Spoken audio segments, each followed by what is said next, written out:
ஒரு 14 மாத குழந்தை பால் புறக்கேறி செத்துருக்கு.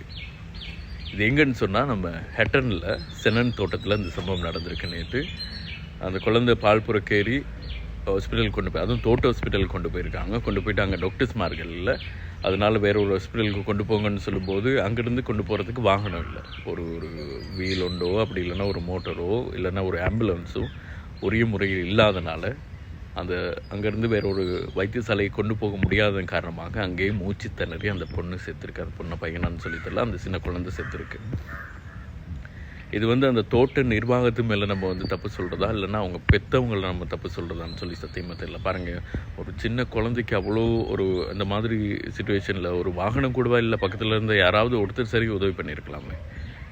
இந்த மாதிரி தான் நம்ம மலையகத்தினுடைய நிலைமை போயிட்டுருக்கு. இவ்வளவு நாள் நம்ம அரசியல்வாதிகளுக்கு ஓட் பண்ணி இதெல்லாம் செஞ்சுட்டாங்கன்னு சொல்லி மாரடித்த காலமெல்லாம் போதும். இனிமே ஒரு தோட்ட வைத்தியசாலை அப்படிங்கிறது ஒரு நல்ல வசதிகளை செய்து கொடுக்கக்கூடிய ஒரு இடமா மாறணும். அது நேரத்தில் அங்கேருந்து வாகன வசதிகள் அப்படின்னு சொல்லிட்டு எல்லா இடமும் இந்த பிரச்சனை இருந்துகிட்டே இருக்குது. தயவு செய்து மலையக அரசியல்வாதிகளை உங்களுடைய அன்பான கவனத்துக்கு, இந்த மாதிரி இன்னொரு குழந்தை சாவறதுக்கு நீங்கள் ஒரு காரணமாக இருந்துடாதீங்க. தயவு செய்து நீங்கள் இருக்கக்கூடிய உங்கள் பிரதேசங்களில் இந்த மாதிரி பிரச்சனைகள் நடக்கும்போது அது ஒழுங்கான முறையில் செய்து கொடுக்கறதுக்கு அது முழு பொறுப்புமே உங்களுக்குரியது. அப்பாவி குழந்தைங்க, பாவம், 14 மாத குழந்தை. அந்த குழந்தையோட ஆத்மா சாந்தி அடையணும். இன்னொரு குழந்தைக்கு அந்த மாதிரியான ஒரு விஷயம் நடக்கக்கூடாது.